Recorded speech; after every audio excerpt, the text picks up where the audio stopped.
In 334 BC, Alexander, king of Macedonia, began one of the greatest military campaigns in history. Just 20 years old, his brilliant and fearless leadership won him battle after battle in an astonishing 10-year campaign.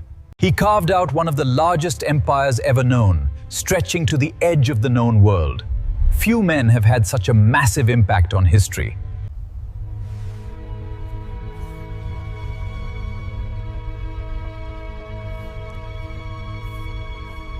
Ancient Greece.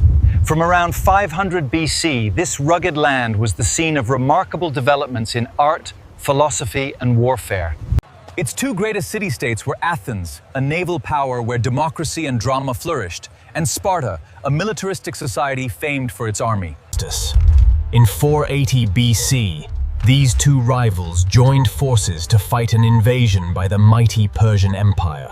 Then, at Salamis, the Greek fleet crushed the Persian navy. But they couldn't prevent the Persians from burning the sacred temples of the Athenian Acropolis.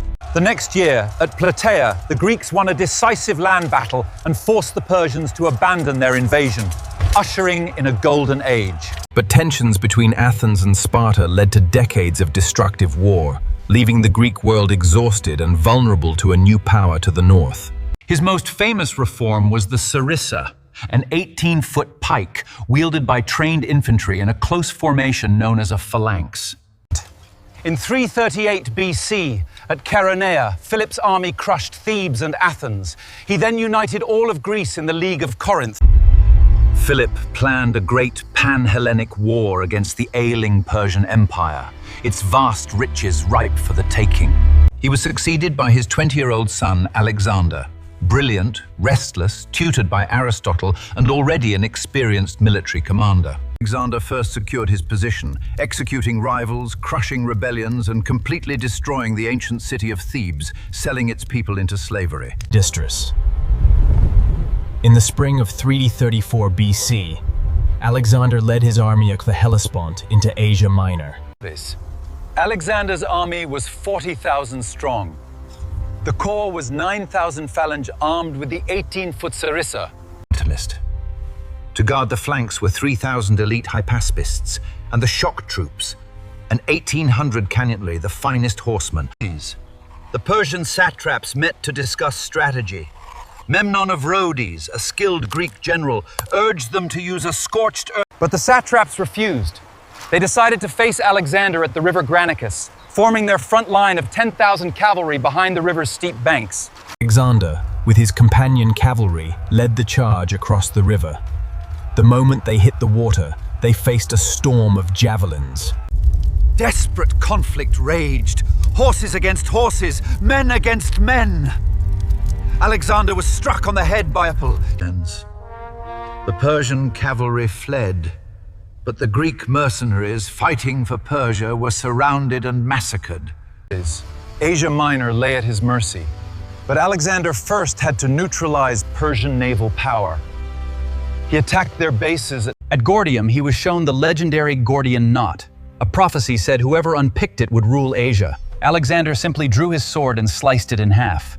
Then King Darius III himself trapped Alexander's army near Issus, on a plain just 6 miles wide. At Gaugamela, Darius chose a wide-open plain for his war chariots, deploying 50,000 to 80,000 men. Alexander led his wing far to the right, a move that forced the Persians to mirror him and weaken their own center. The Persian army broke and ran. Darius fled. The road to Babylon lay open. At Persepolis, the ceremonial capital, Alexander ordered it pillaged and burnt. It was retribution for the Persian. Alexander pursued Darius, but the king was murdered by his own governor, Bessus. Alexander gave Darius a royal... In the brutal campaign through Bactria and Sogdia, Alexander crushed rebellions.